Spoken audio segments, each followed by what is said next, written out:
Sebelumnya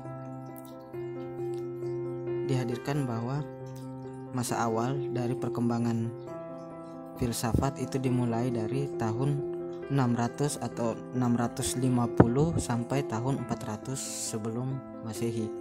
Lalu kemudian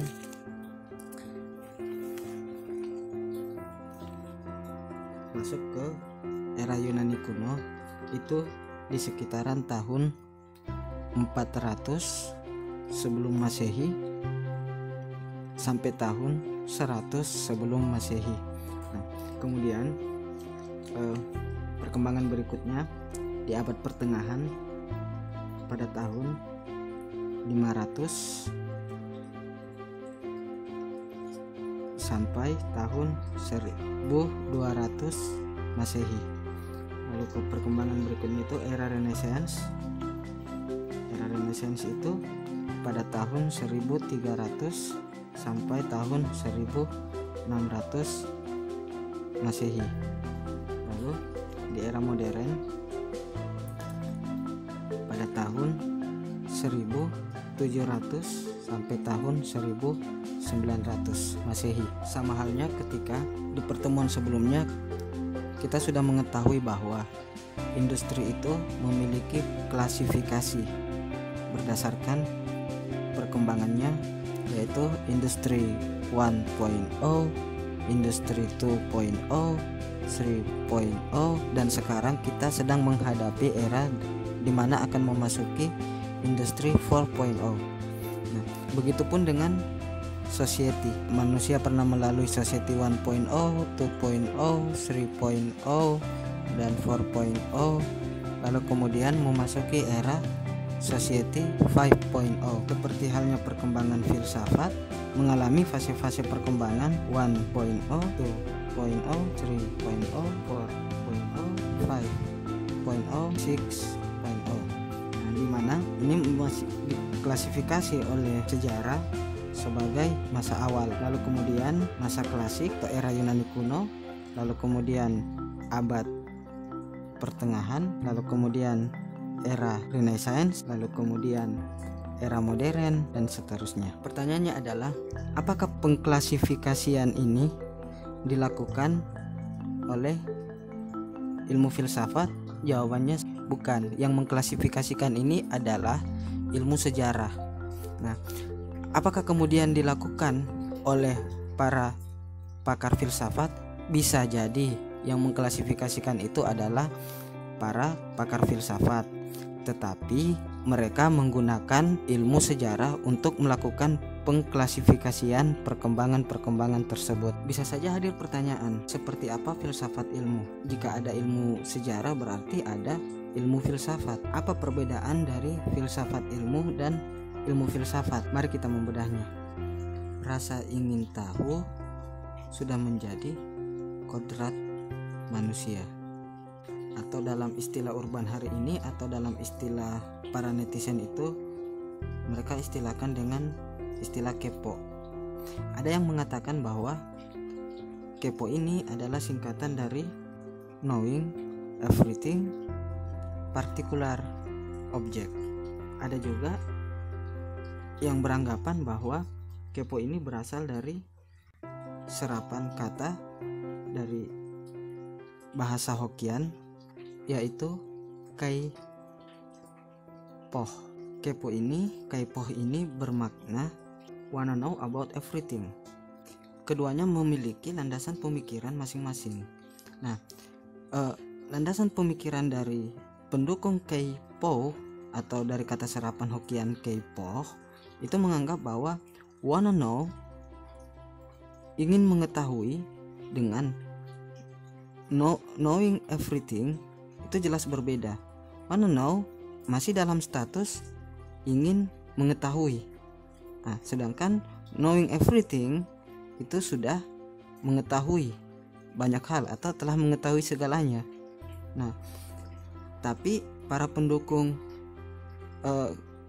kepo ini berasal dari singkatan dari kata knowing everything particular object, itu menganggap bahwa budaya netizen hari ini itu memang cenderung menggunakan singkatan. Contoh, correct me if I wrong.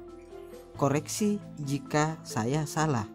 Ada juga lol dan seterusnya seperti itu.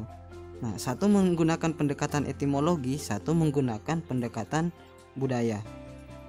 Kita tidak akan membahas ini. Yang ingin kita bahas adalah rasa ingin tahu atau kepo ini memang sudah menjadi kodrat manusia agar mengetahui. Nah, kenapa ingin mengetahui? Biar bisa menjadi pengetahuan atau knowing dan knowledge. Permasalahannya adalah apakah selesai sampai di pengetahuan? Terjadi pertanyaan lagi pada diri manusia. Pertanyaan paling umum adalah, benarkah yang saya ketahui tersebut, ataukah yang saya telah ketahui itu adalah sesuatu yang salah? Apakah persepsi saya tentang sesuatu itu adalah benar ataukah salah? Nah, di sini kemudian dibutuhkan sebuah proses penelusuran untuk menilai benar atau salah terhadap sesuatu hal tersebut. Proses penilaian ini menggunakan sebuah metode penelusuran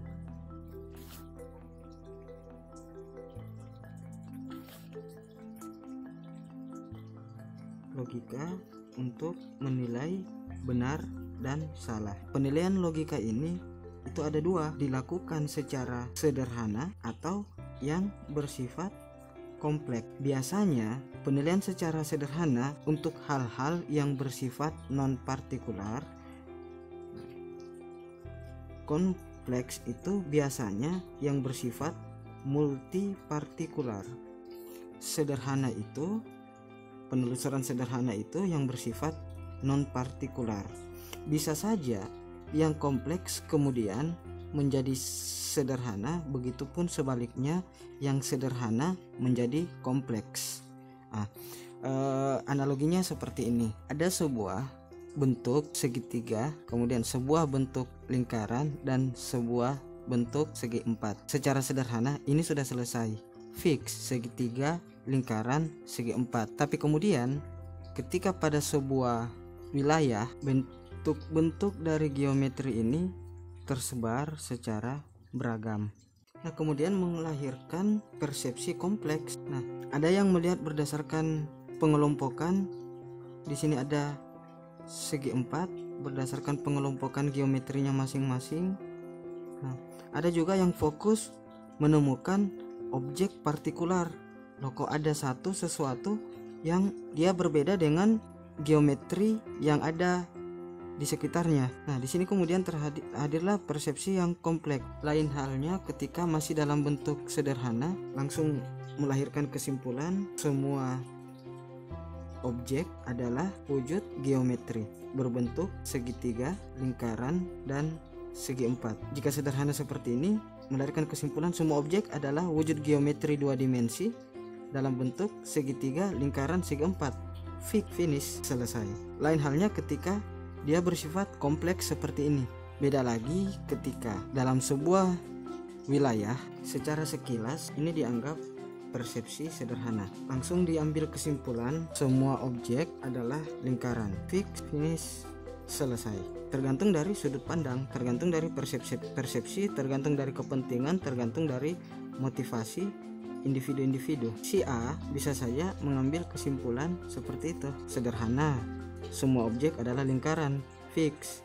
Nah, si B bisa jadi memiliki persepsi yang berbeda. Si B mengatakan dalam sudut pandangnya, wah, setiap lingkaran ini memiliki luasan yang berbeda. Untuk membuktikan argumentasinya, maka dia menggunakan pendekatan matematika dengan menghitung di setiap lingkaran itu menggunakan rumus pi dikali jari-jari pangkat 2. Satu persatu kemudian dihitung. Kemudian dia menemukan suatu hal yang baru lagi. Setiap lingkaran pada zona tersebut, pada wilayah tersebut ternyata tidak simetris. Si B mengambil sampel, misalnya sampel ini, lalu dia mencoba membuat perhitungan. Melihat ini bukan bentuk lingkaran, si B menyimpulkan rumus luas lingkaran ini tidak bisa digunakan pada objek seperti ini. Semakin komplekslah cara berpikirnya. Lalu kemudian ketika dia meneliti sampel ini lalu berpindah kepada sampel yang lain, dia menemukan lagi bahwa setiap lingkaran menempati posisi terhadap koordinat ruang yang berbeda dan seterusnya, sehingga pertanyaan menjadi infinity, tak terbatas. Dari hal yang sederhana kemudian menjadi kompleks.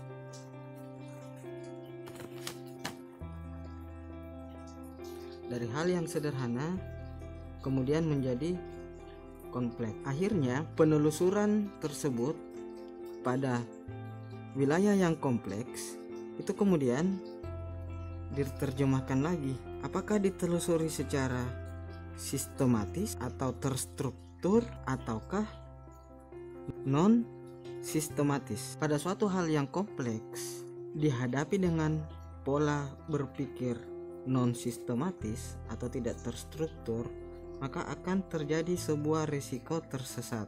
Bisa disebut sesat pikir atau sesat berpikir atau intelektual cul-de-sac. Contoh, ada dialog yang terjadi antara si X dan si Y. Si Y ini orangnya beragama, si X ini orangnya ateis. Si X mengajukan pertanyaan, bagaimana kamu membuktikan Tuhan?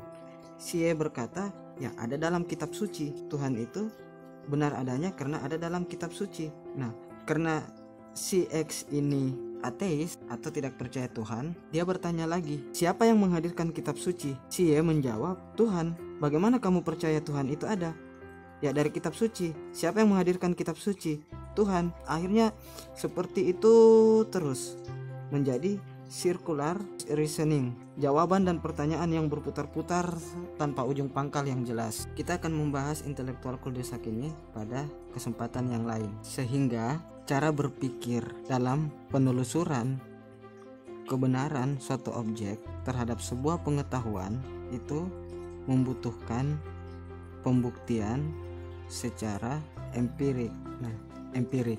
Jika objek tersebut tidak membutuhkan pembuktian empirik, maka bisa menggunakan metode yang bersifat a priori atau sesuatu yang tidak membutuhkan pembuktian empirik. Nah, jika ya membuktikan pembuktian empirik, maka bisa menggunakan pendekatan yang bersifat a posteriori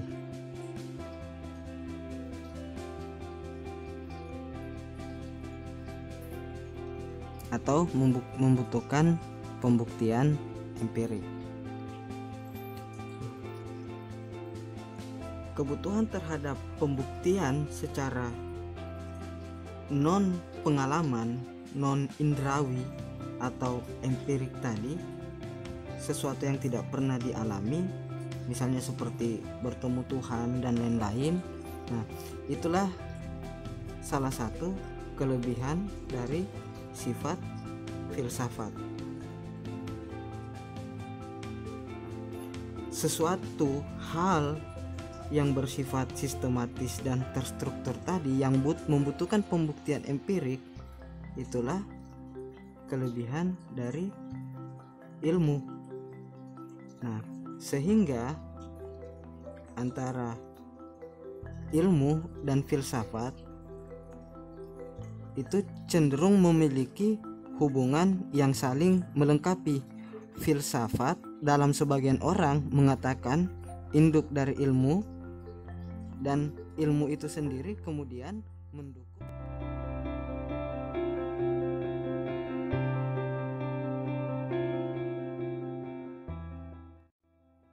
Ilmu membutuhkan filsafat. Filsafat menghadirkan ilmu. Nah, di sini ada hubungan saling ketergantungan, simbiosis mutualisme, di mana salah satu keindahan dari filsafat adalah kemampuannya untuk menghadirkan pertanyaan, memecahkan misteri-misteri pengetahuan. Seperti itu. Sedangkan keindahan dari ilmu adalah menghadirkan jawaban dari pertanyaan-pertanyaan. Filsafat mampu menggugah pengetahuan yang sudah dianggap mapan, sehingga membuat ilmu itu terus berkembang. Nah, disinilah hubungan yang saling menguntungkan dan saling membutuhkan antara ilmu dan filsafat. Bagaimana merubah proses dari sebuah pertanyaan menjadi sebuah jawaban bisa dilihat dengan pertama diketahuinya hakikat atau sesuatu yang mendasari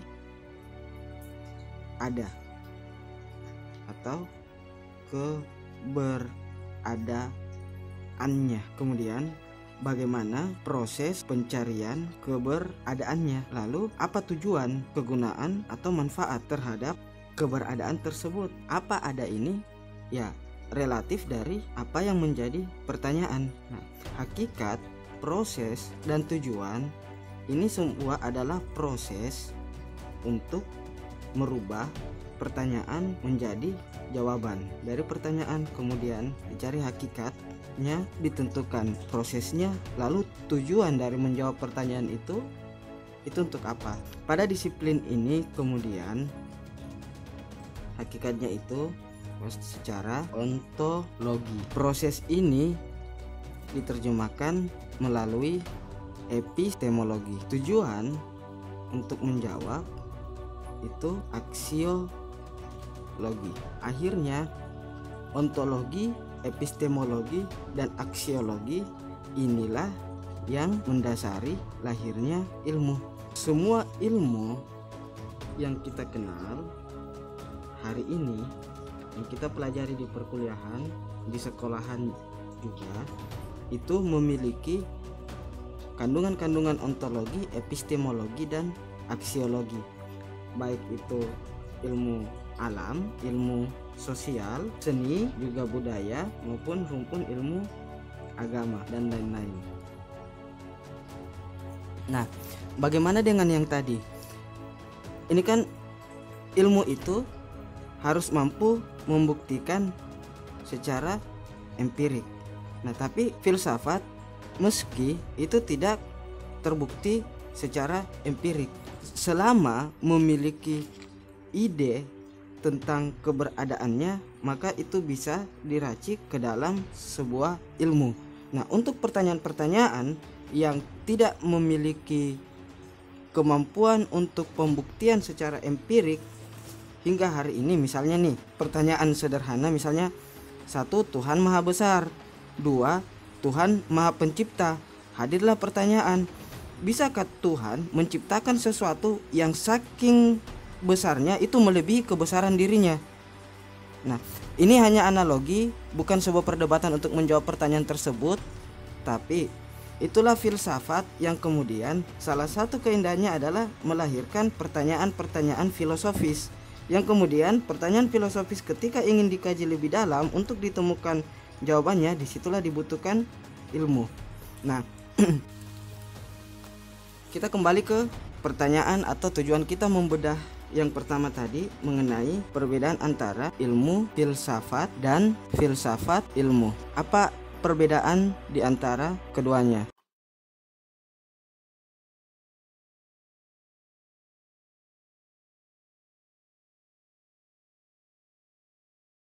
Mulai dengan membangun definisinya, yaitu menentukan yang mana subjek, yang mana objek. Ini subjek, ini objek.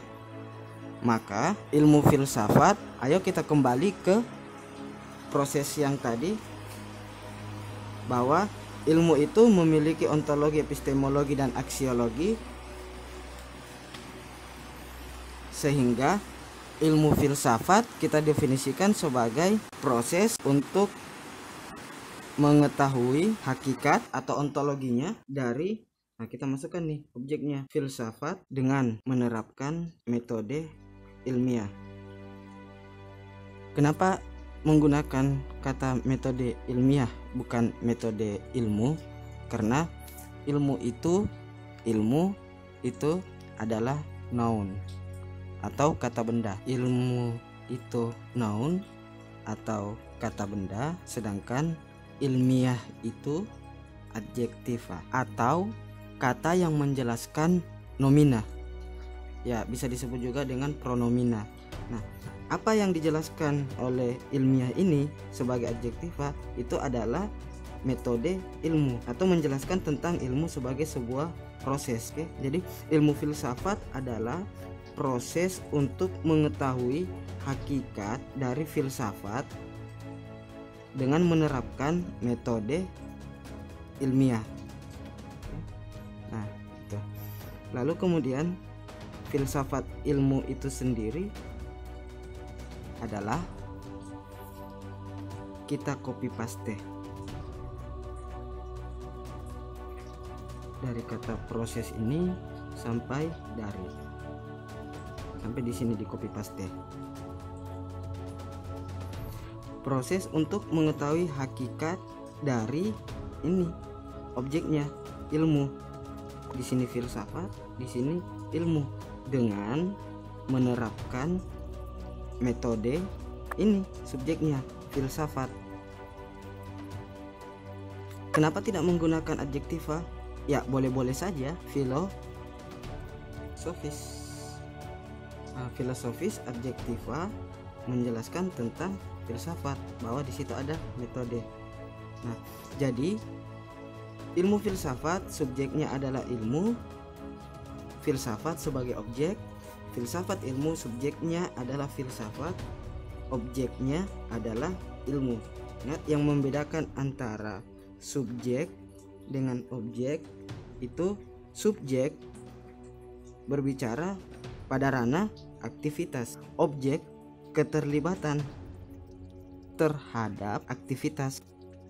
Nah, itulah perbedaan antara ilmu filsafat dengan filsafat ilmu. Linguistik ini hanyalah sebuah pengantar bagi kita untuk memahami. Kemudian esensi dari apa yang kita definisikan ini harus betul-betul matang pada diri kita, sehingga kita bisa membangun definisi-definisi lain, pemahaman-pemahaman lain, pengertian-pengertian lain tentang filsafat ilmu agama, misalnya filsafat ilmu seni, filsafat ilmu alam, filsafat ilmu sosial.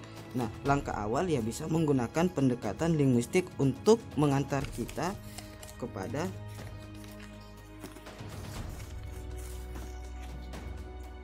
pengetahuan-pengetahuan yang lainnya. Nah, melalui proses logika seperti itu. Makanya juga didampingkan dengan kata pengetahuan. Pertanyaan kemudian hadir, mata kuliah kita ini kan filsafat teknologi. Lantas bagaimana kita menemukan sebuah korelasi antara filsafat, ilmu, dan teknologi, sehingga bisa kita rumuskan menjadi filsafat teknologi?